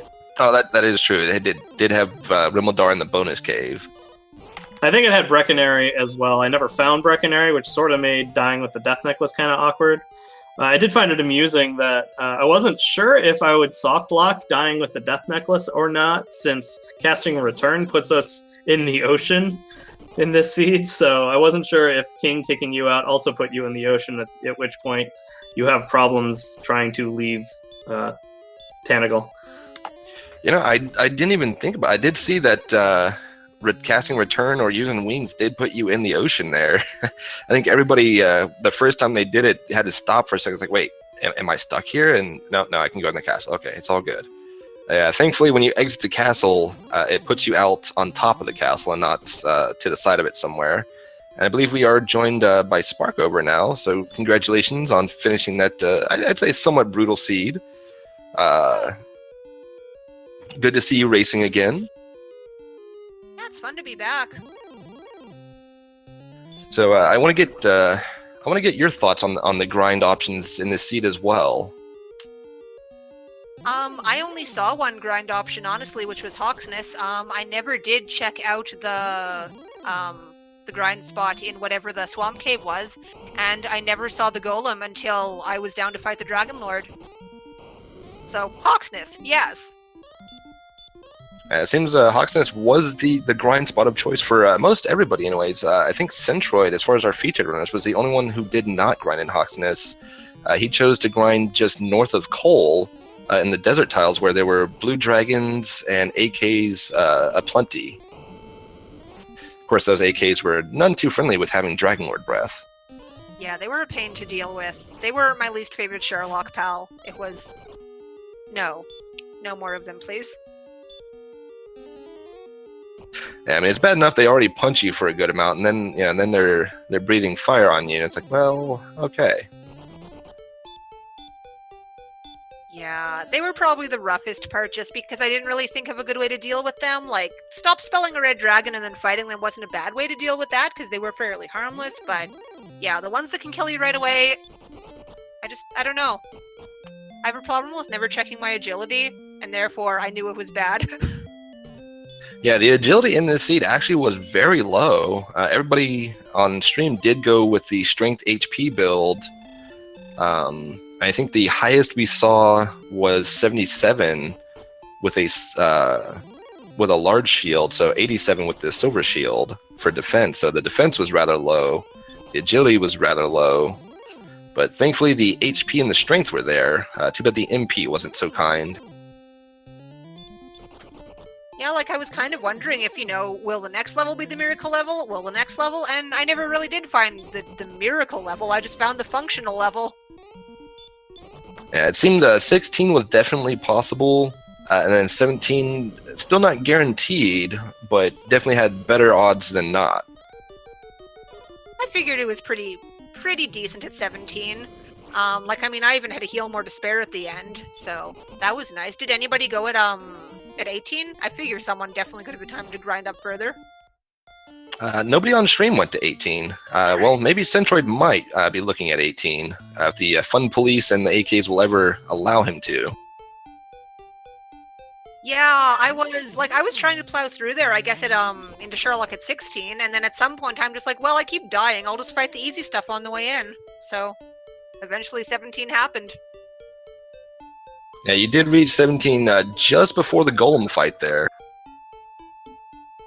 Yeah, I figured if I found something easy, I'd kill it for 17. If not, I would just rely on whatever the mini-boss was, since I was, within,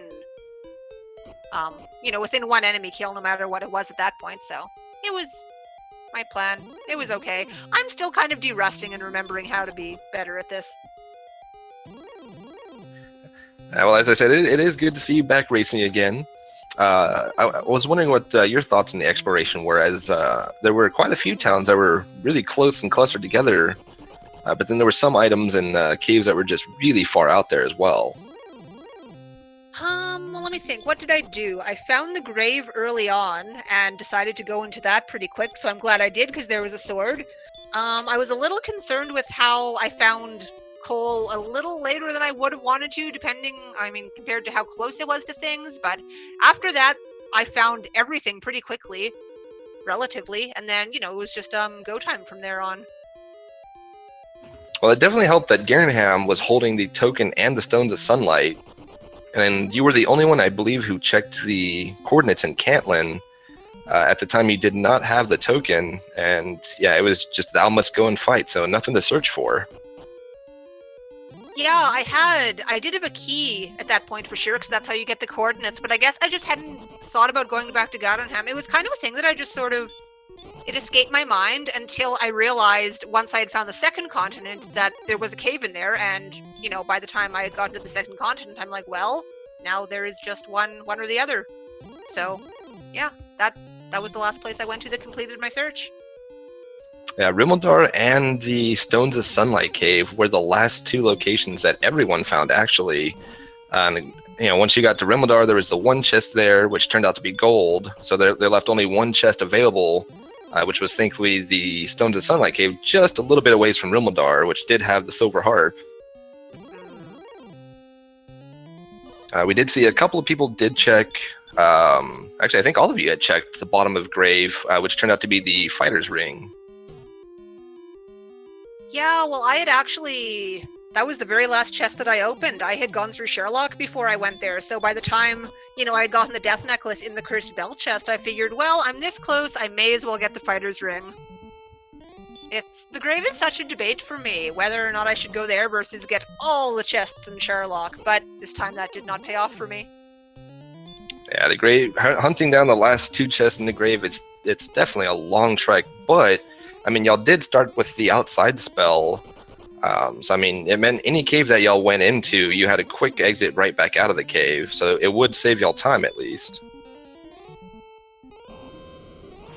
So what did you think about giving the heroine a bath there? That was fun. It surprised me. I've never seen that before, and it only took me until the very end of the scene to actually try walking in a different direction, just in case it did something bad. But no, just didn't let you walk any further. Yeah, I did the same thing when I made my final return with the Ball of Light. Just had to make sure we couldn't walk on water. It would be pretty interesting if we could. Well, yeah, it's one of those things you have to check. Absolutely, for science. Science is super important. At least the good news is, everybody got a nice bath before they went to go see the king, so they were all nice and squeaky clean, returning curse-free with the Ball of Light.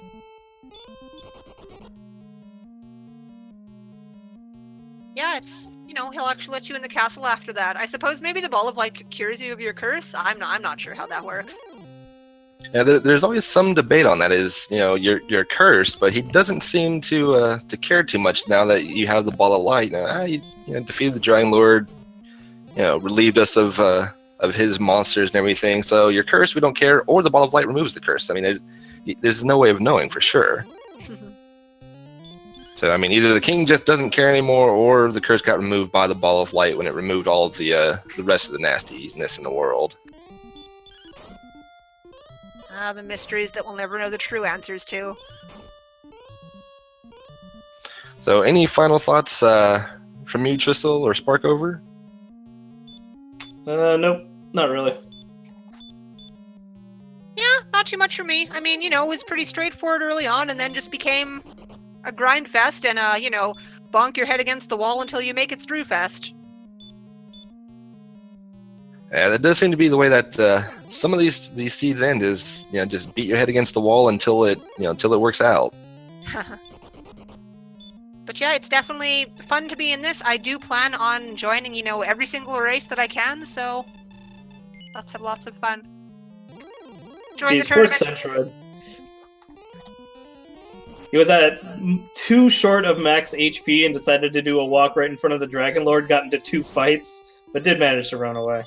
Aw, that's rough. Never walk off your health, folks. Never. Yeah. And then immediately gets ambushed by DL1. Hopefully no ambush from DL2 here. That was something common that I think almost everybody but Mr. Holmes encountered was ambush from DL2. I did not get that myself either. So you were also one of the lucky ones not getting that second ambush. Yeah, that's what did me in on the first one. I had a pretty good shot had I not got ambushed, but I ended up starting with 9 heal mores basically on the first try at level 16, and had to get pretty lucky from there on out and did not make it. Yeah, sometimes those damage rolls, even though they're in your favor, they decide to say no, no. That must go and grind more.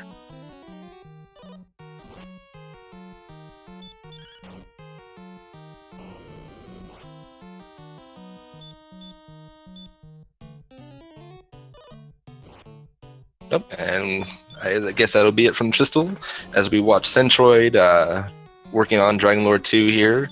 It looks like so far the rolls are going in Centroid's favor.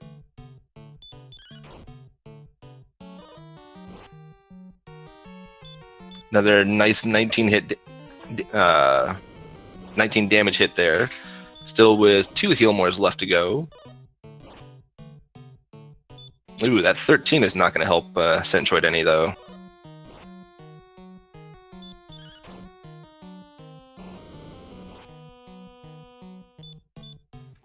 That 20 hitting for max damage, though. That will certainly help. So we have our last 2 hits from Centroid. Will it be enough?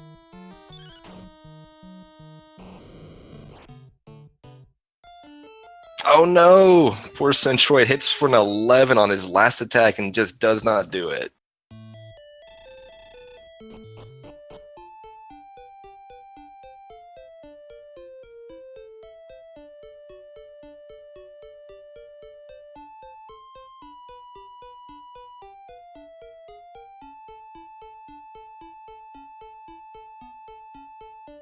Looks like Centroid contemplating what they want to do here.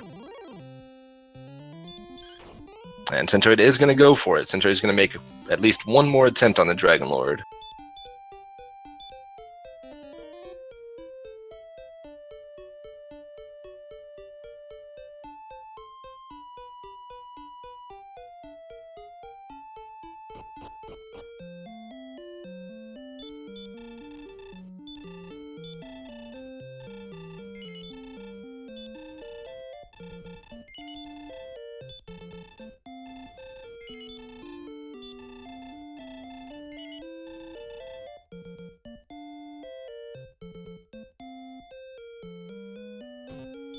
So while Centroid makes their attempts on heading down to the Dragon Lord fight one more time, I do want to go ahead and bring up some of what we have in the future for y'all.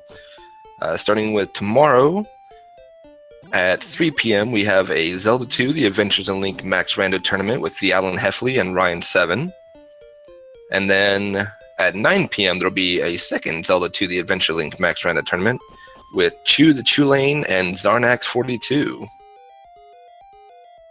And thank you for our restreamer. Definitely give all these winners a follow. Doing a great job here, including Centroid toughing it out on this less than favorable seed.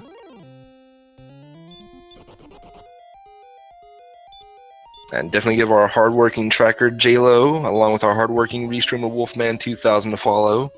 Doing a great job behind the scenes, keeping everybody able to view as well as abreast of what everybody has collected here.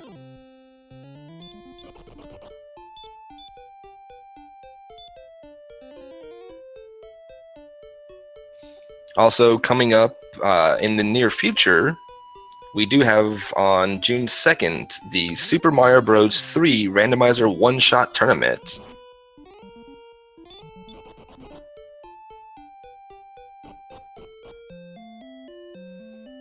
And for those who want more Dragon Warrior action, we do have a Dragon Warrior 1 tournament, which will be coming up here soon, along with a Dragon Quest Super Famicom Any Percent tournament, which will be coming up here soon in the next couple of months as well.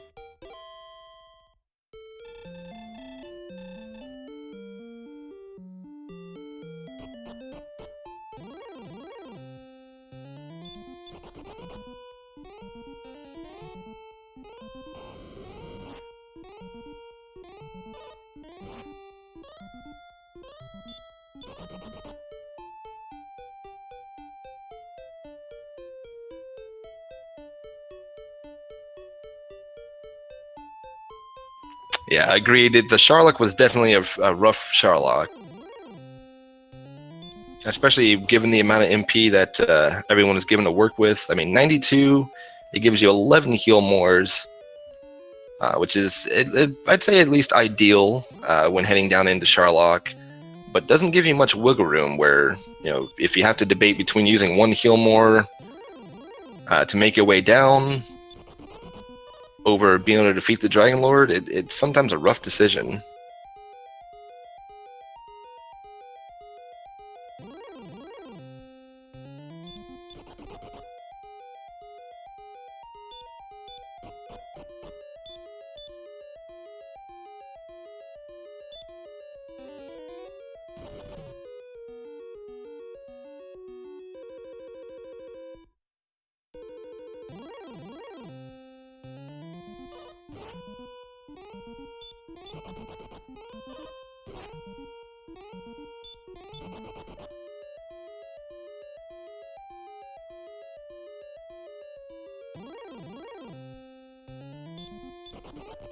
And also, if you have any opinions or suggestions as to how we can improve the content that we're bringing you, we do have a feedback form, which, as stated, we would love to hear from you. See what you want to, what more you want to see, what you like, what you don't like, and that way we can improve what we're bringing to you and give you feedback more swamp. Yes, much more swamp in the future. We all love the swamp. Although, if you've been keeping track of our Zelda 2 Max Rando tournaments we've been bringing, those have definitely been filled with quite a bit of swamp.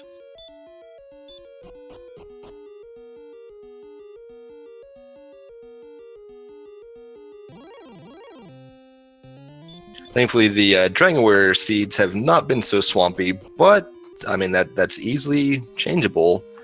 Somebody wants to go with a big swamp race, and we'll see plenty of swamp then.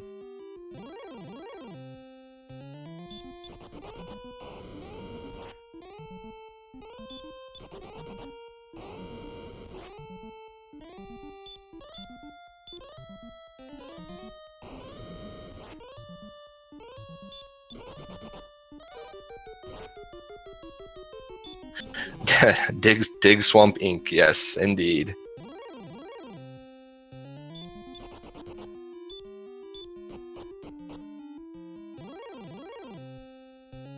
I know we all certainly love seeing those swampy seeds. Maybe not so much the runners, but those watching, we love to see those swampier seeds.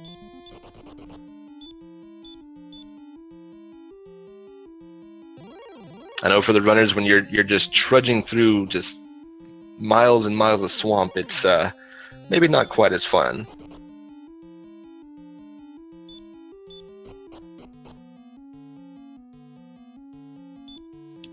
And yes, the AK's doing what they do best, along with the Fun Police doing what they do best as well. Ruining everybody's fun and just beating you for a ton of damage.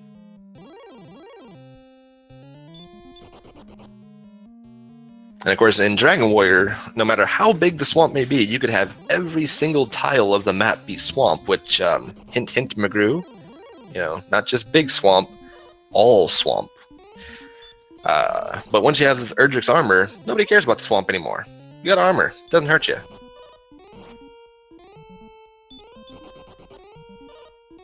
Biggest swamp mode, yes.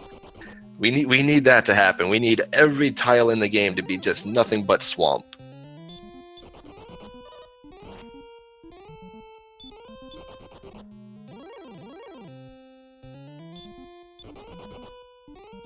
Go for the true chaos mode there. Just every tile you could walk on. No safe zone, ever.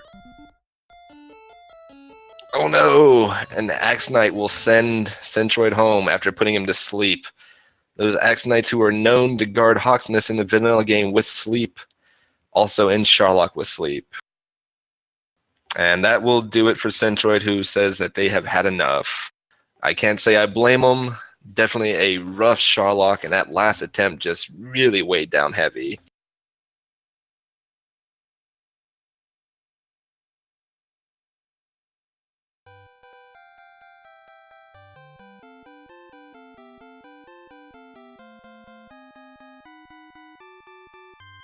So with that, I think that will finish up our Dragon Warrior Weekly featured race here. And a comment from Spark over that Sharlock was way too rude, indeed. So hopefully y'all enjoyed the race here. Definitely give our runners Mr. Holmes, Centroid 4, Tristal MTG, and Spark over a follow, along with our hardworking tracker JLo7 and restreamer Wolfman 2000. And I mean, if you want to give myself a follow, go ahead. Would be appreciated.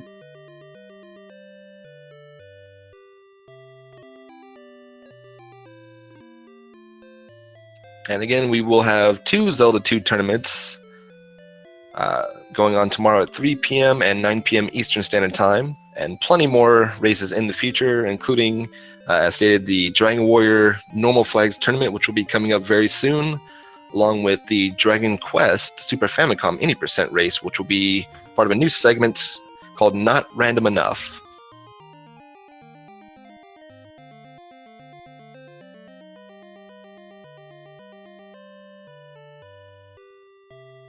So, for myself and all of our runners, along with the tracker JLo7 and Wolfman2000, our restreamer, I'd like to thank you all for watching and have a good night.